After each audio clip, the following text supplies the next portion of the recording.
Nós vamos abrir a palavra do Senhor, dando sequência à nossa exposição sistemática no Evangelho conforme escreveu Lucas, no capítulo 6. Muito fácil de localizar Lucas, o terceiro evangelho do Novo Testamento, na nossa Bíblia. Lucas, capítulo 6. A leitura será do verso 43 até o término desse capítulo, o verso 49. Lucas, capítulo 6, verso 43 a 49, que nos diz assim: Não há árvore boa que dê mau fruto, nem tampouco árvore má que dê bom fruto.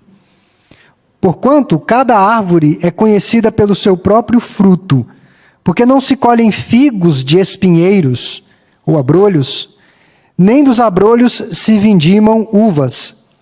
O homem bom, do bom tesouro do coração tira o bem, e o mal, do mau tesouro tira o mal. Vamos ver juntos? Porque a boca fala do que está cheio o coração. Por que me chamais Senhor, Senhor, e não fazeis o que vos mando? Todo aquele que vem a mim e ouve as minhas palavras e as pratica, eu vos mostrarei a quem é semelhante. É semelhante a um homem que, edificando uma casa, cavou, abriu profunda vala e lançou os alicerces sobre a rocha, e vindo a enchente, arrojou-se o rio contra aquela casa, e não a pôde abalar, por ter sido bem construída. Mas o que ouve e não pratica é semelhante a um homem que edificou uma casa sobre a terra sem alicerces, e arrojando-se o rio contra ela, logo desabou, e aconteceu que foi grande a ruína daquela casa. Conta-se uma história de um barqueiro escocês, alguns séculos atrás, que para prover o sustento de sua família, vivia transportando viajantes através de um lago em seu barco de remo. Certo passageiro observou que o velho talhara, deixou ali registrado em um dos remos a palavra fé, e no outro remo a palavra obras. Fé e obras. Aquele passageiro, muito curioso, resolveu perguntar ao barqueiro a razão daquele talhamento nos seus remos. O velho então respondeu: eu lhe mostrarei. E ele fez uma demonstração. Ele pegou um dos remos e começou a mexer ali na beira da praia, a remar, na beira do rio, aliás. E aí a embarcação ficou em círculo. Depois ele pegou outro remo de obras, começou também a movimentar e rodou no outro círculo. Finalmente ele pegou os dois remos e começou a remar, atravessou o rio, fez o Uber da época, terminou a viagem, e aí ele disse ao seu passageiro: assim é a vida cristã. De nada vale um sem o outro. De nada vale você ter a fé e você não lançar mão das obras. De nada vale você ter obras e não lançar mão da fé. A sua vida vai girar em círculos, você não vai avançar. O texto que lemos, na verdade, são duas passagens bíblicas que Jesus fala a respeito dos frutos e do porto seguro dos redimidos. E a nossa temática essa noite é o chamado para pôr em prática a fé. O chamado para pôr em prática a fé. E nós vamos falar de dois aspectos do viver piedoso. O primeiro aspecto diz respeito aos frutos da vida cristã, versos 43 a 45.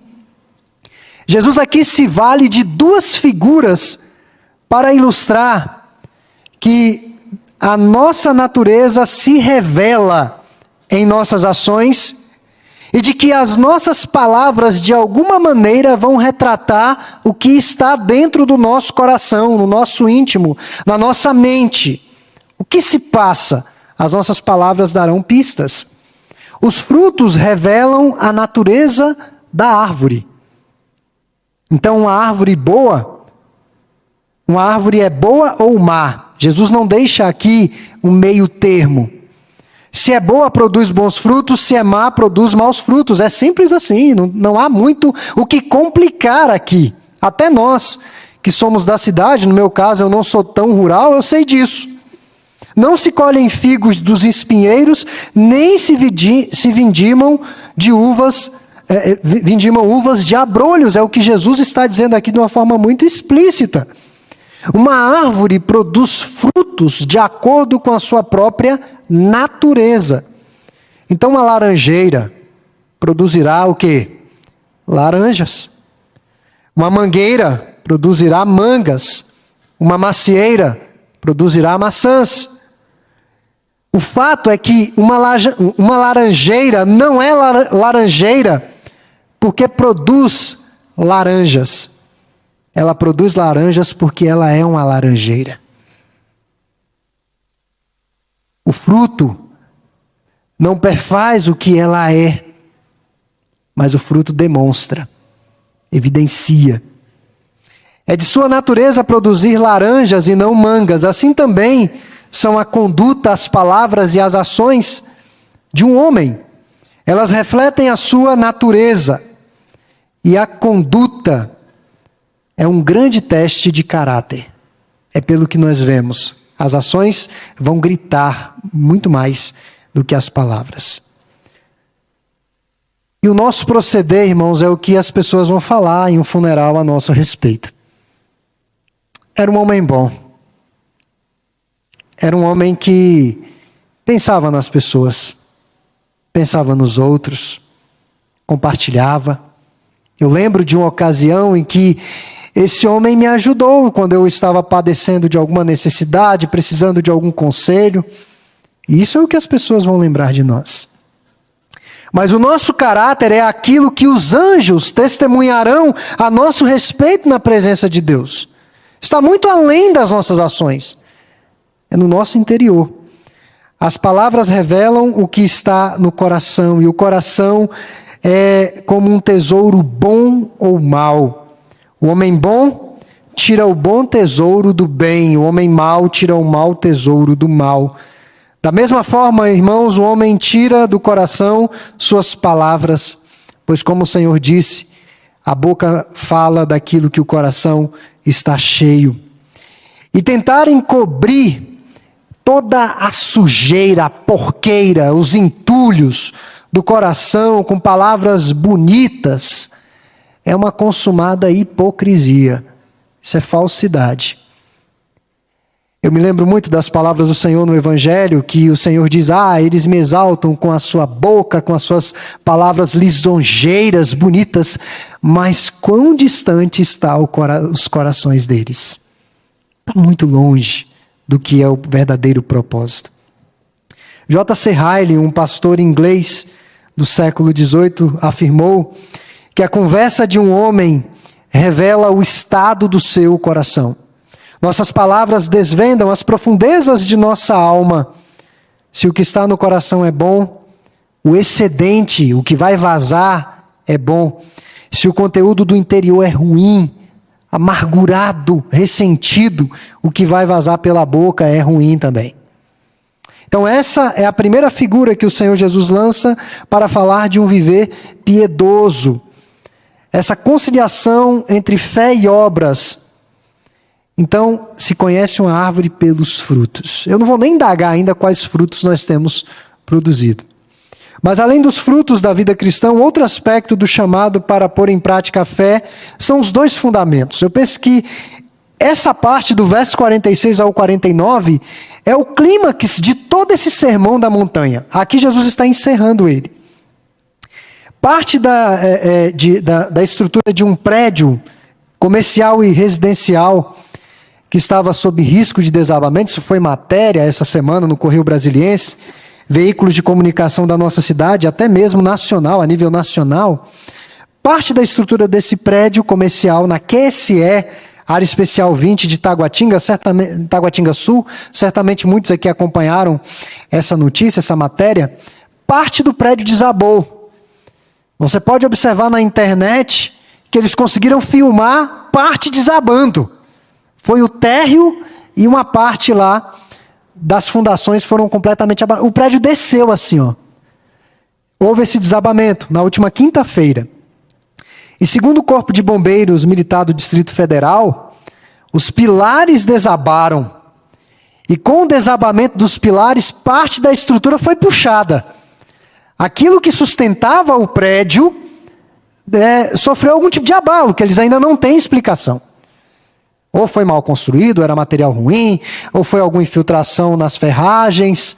Alguma coisa aconteceu e parte desses pilares desabaram, juntamente com a boa parte do prédio. O curioso é que o prédio não caiu por completo. É como se eliminasse o andar e ele descesse assim. Quem olhar na internet vai ver. É incrível a imagem. E mais cedo, haviam isolado o local e evacuado. Não havia pessoas no prédio. Então você vai observar a imagem, pelo que foi noticiado, não havia pessoas lá no prédio. E meus irmãos, aí foi noticiado o drama daqueles moradores que tiveram de sair de casa às pressas por conta do desabamento. Eles ouviam os estalos do prédio, já anunciando que iria desabar. E perderam o conforto de seus lares. Talvez deixaram muita coisa para trás. Sabemos que antes de proporcionar conforto, a casa serve para nos proteger do sol causticante, das chuvas intensas, dos ventos, do frio, do barulho, dos ladrões. E no instante em que uma casa se torna uma ameaça, ela deve ser abandonada, pois perdeu a sua função de proteção. A casa serve como um abrigo. E o que determina a dimensão e a capacidade de uma construção, não importa o tamanho dela, são os seus alicerces, o seu fundamento. A parábola dos frutos ilustra o percurso da vida cristã. O que deve ser evidenciado ao longo da nossa caminhada? O que demonstramos para as pessoas? Qual o fruto da nossa vida? A parábola dos fundamentos é mais profunda. Aponta para o fim, o resultado final da nossa vida. Uma vida que passa por tantas tribulações, por tantas provações. E qual será o final dessa vida? É importante nós guardarmos essa ilustração, irmãos, especialmente nas adversidades. Nós estamos bem hoje. Mas e se amanhã recebermos uma notícia médica que estamos com câncer em fase terminal? Que nós temos apenas 2, 3 meses de vida pelos prognósticos científicos. Será que a nossa vida acaba aqui? Acaba aí? Essa parábola é muito importante porque demonstra o que vai restar depois dos vendavais, das provações. É importante isso estar bem guardado no nosso coração. Fundamentos nós não vemos. Nós só usufruímos dos seus benefícios. Mas quando o fundamento não é bem lançado, você observa a casa enchendo de rachaduras. Eu fico impressionado com a edificação desse templo. Sempre eu me impressiono. Não tem uma rachadura nessa edificação. Talvez no muro da quadra, mas ali já é outros 500. Estou falando aqui no templo. Não tem uma rachadura. Então, irmãos, nós não vemos, os fundamentos estão lá, estão trabalhando a nosso favor, mas nós não estamos vendo, mas nós já estamos percebendo dos seus frutos. Como eu disse, nós estamos na conclusão do Sermão do Monte de Jesus. É um sermão que Jesus profere vários discursos sobre o reino celestial, o indivíduo e seus relacionamentos com Deus e o próximo, Jesus na condição de filho do homem e Messias de Israel. E temos aqui a explicação dessa parábola do verso 46 a 49. A casa aqui diz respeito à vida, às obras, às realizações, aquilo que é visto. A rocha é Cristo, inspirado na frase do apóstolo Paulo na primeira carta aos Coríntios. Aliás, o inspirado apóstolo Paulo diz o seguinte: porque ninguém pode lançar outro fundamento além do que já foi posto, qual é Jesus Cristo. 1 Coríntios 3,11. No livro dos Salmos, essa linguagem sobre a rocha está evidentemente presente. Por exemplo, expressões como rochedo da salvação. E nós sabemos que a rocha, por sua natureza, é impenetrável, não quebrável, com facilidade. E ela poderia ser usada como um tipo de fundação. Adversidades naturais, além das provações da vida, é o juízo de Deus. É quando o juízo de Deus passar, o que vai restar depois? Por isso que Jesus está falando a respeito de se verbalizar uma fé e de não se viver. Deus está julgando o viver. Deus está julgando aquilo que é privado. Nós achamos que temos uma vida privada. O nosso celular tem uma senha, tem um código. Aplicativos dizem que essas mensagens são criptografadas, ou seja, elas estão protegidas. Mas Deus sabe de tudo. Deus sabe da mensagem antes de você escrever, antes de você falar. Ele sabe. Então, essas adversidades naturais estão mais associadas ao juízo de Deus. O homem prudente é aquela pessoa comedida, uma pessoa que evita ao máximo o erro, o dano, é cauteloso, é precavido, uma pessoa que vê antes, que calcula bem, tem a perspicácia de avaliar antecipadamente. Na linguagem administrativa é alguém proativo. Ele tenta enxergar antes várias situações e já age para evitar um mal maior. Ele se antecipa aos imprevistos. O insensato da parábola, por outro lado, é um louco, uma pessoa sem juízo, uma pessoa inconsequente, sem sanidade. O termo grego é como se fosse alguém que estivesse embriagado ao volante. Ou seja, não vai ter um fim muito bom. Na nossa linguagem atual seria o sem noção. Então há dois destaques aqui, irmãos, que precisamos fazer. O primeiro deles é o conflito entre a profissão de fé e a obediência, no verso 46. O Senhor Jesus diz: por que vocês me chamam de Senhor e não fazem aquilo que eu mando? Não basta reconhecer que Ele é o Senhor, que Ele é o Messias, é preciso obedecê-lo. E o preço do discipulado é muito alto. A profissão de fé é muitas vezes fervorosa, se defende muito a respeito do Senhor, mas não há obediência alguma, não existe vida, a vida está completamente seca.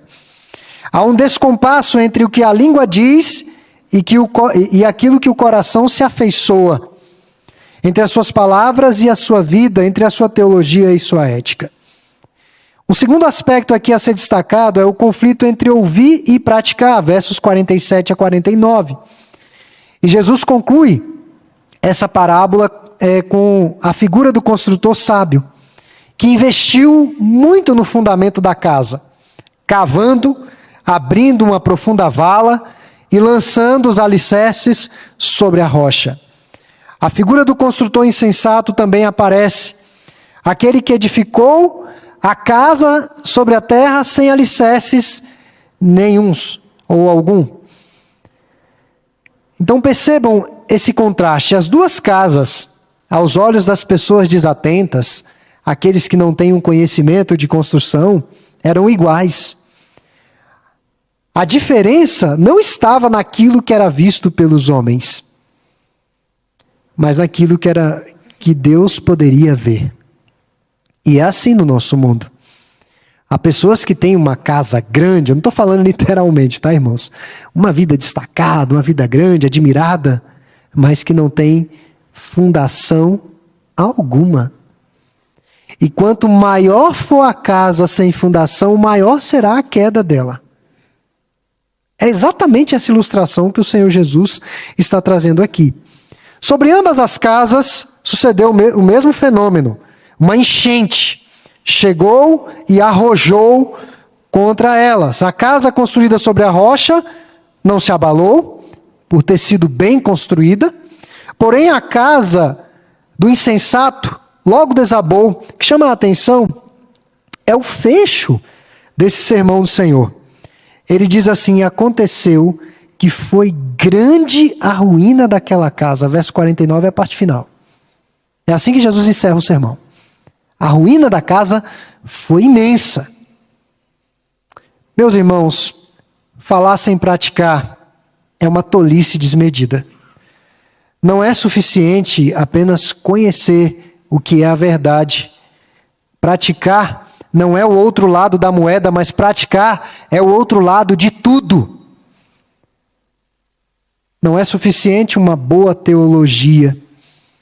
Uma boa teologia sem uma ética consistente de nada vai servir. Observe os liberais. Querem mentes mais brilhantes do que as mentes liberais? O problema dos liberais é que eles tiram o sobrenatural da Bíblia e pendem para um racionalismo estrito. E muitos desses liberais mataram igrejas com os seus sermões secos, vazios e sem vida. Muitos desses liberais, no nosso país, até na nossa igreja presbiteriana, lamentavelmente, nós ouvíamos histórias de pastores liberais que pregavam no domingo à noite e depois iam para uma choperia encher a cara. Chegavam em casa bêbados, falando um monte de bobagens. Não adianta. A fé está associada às obras. Não é suficiente uma fé ortodoxa, mas uma piedade que deve adornar a vida. E nós não devemos separar aquilo que o nosso Deus uniu. Teologia e ética, doutrina e vida. O dizer teológico é a ortodoxia, aquilo que se crê, e a ortopraxia, aquilo que se pratica. E essa noite eu falei, irmãos, da necessidade de pôr em prática aquilo que nós cremos, aquilo que nós acreditamos. Eu falei a respeito dos frutos da vida cristã. Não existe cristão que não produza fruto. Se você tem sido um cristão que não está produzindo fruto, e fruto eu entendo por fruto não é, entre aspas, ganhar pessoas para Jesus, algumas pessoas imaginam isso. Fruto é um viver piedoso, é se parecer mais com Jesus, é lidar melhor com as adversidades. Se não há esse tipo de fruto, a sua vida cristã está seca. Falei dos dois fundamentos, que estão associados mais àquele dia que nós vamos nos encontrar com o Senhor. O que vai restar depois do juízo de Deus? A conclusão do Sermão da Montanha, estas parábolas que falamos nos últimos sermões, é a coroação do que Cristo pregou naquela montanha aos seus discípulos. Ou seja, a busca por um viver justo, que ama tanto ao irmão quanto ao inimigo, que não permite que o seu coração guarde desejos impuros a respeito de uma mulher ou um homem que não sejam o seu cônjuge, que diz não ao divórcio e sim ao casamento, que cultiva uma vida de piedade discreta e sincera, sem a busca por chamar a atenção para si, submete suas ambições e desejos absolutamente a Deus, que se preocupa em olhar para a própria vida antes de olhar as falhas dos outros. É o que nós falamos na semana passada. E meus irmãos, que têm uma vida fundamentada sob a rocha, ou sobre a rocha. Isso deve ser o alvo de toda a igreja do Senhor Jesus. Isso deve ser rotina diária da igreja. E a maioria das pessoas procuram construir suas vidas para usufruírem o máximo de estabilidade. Essa palavra é uma palavra que muitos entendem que vai trazer contentamento e sossego. Eu estou estável. Eu tenho uma renda fixa, eu tenho perspectivas, eu tenho uma economia, eu tenho uma casa de veraneio, eu tenho sei lá o quê. E isso me dá estabilidade. Procuram tranquilidade financeira, cuidam da saúde do corpo. Essas coisas não são erradas em si, e nós devemos buscá-las. Mas essas pessoas também anseiam por uma estabilidade emocional. E até na religião buscam também uma certa garantia. Mas muitas vezes elas deixam essa busca na religião, a estabilidade emocional, as coisas dessa terra como o seu fundamento rochoso. Isso não vai resistir ao calor das provações, à subida das águas. Isso não vai resistir, nem mesmo a nossa religiosidade. Mas uma vida sob Cristo. É essa sim. Cristo está muito além de uma religião. Muitos, por terem todas essas realizações, pensam que a vida está tranquila e segura. Uma casinha sólida, pintada e decorada, muito bonita. Eu não sei se você já teve essa infelicidade ou se você conheceu alguém que a teve. Uma pessoa que resolveu fazer uma reforma em casa. Eu vi uma história esses dias que eu fiquei impressionado. Por conta de um bidê. A pessoa reformou o apartamento todo com aquele madeiramento, com muita coisa boa. E ela resolveu viajar. Ela fez um bidê ali uma ducha, não é bidê não, uma ducha. Ali próximo ao vaso sanitário. Essa pessoa viajou, o apartamento estava todo pintado, bonito. E os irmãos sabem que o MDF tem um probleminha, se molhar já era. E daí ela viajou tranquila, sossegada, mas quando ela voltou, tudo estava encharcado. Tudo. As madeiras que ela pagou caríssimas, tudo inchada. O chão todo manchado, foi água para todo lado e a conta de água lá nas alturas. Ela desgostou tanto daquele lugar seguro que ela vendeu. Ela resolveu nem morar mais lá. E ela fez um compromisso de construção. Não farei mais ducha na minha casa. Meus irmãos, muitas vezes pensamos que a nossa vida está muito bem guardada e segura. Mas ela só está bem guardada e segura em Cristo. Ali ela vai estar bem agasalhada, bem segura. Então, a pergunta que eu quero fazer essa noite, eu quero que nós pensemos ao longo dessa semana, diante de tudo aquilo que ouvimos ao longo desses sermões, diante de tudo aquilo que Lucas expressa aqui no capítulo 6, capítulo 5 até o 6, sobre esse discurso do Senhor, o Sermão da Montanha, onde, afinal de contas, que está firmada a nossa vida. Se você é um crente piedoso e você diz, isso aí, pastor, é básico, isso eu já sei. Será? Então a minha oração essa semana é que o Espírito de Deus nos inquiete ao longo da semana. Nos mostre, nos revele. Coloque diante dos nossos olhos onde é que está a nossa confiança. Se a nossa confiança está em Deus ou se a nossa confiança está em outras coisas dessa terra. Então que Deus nos ajude.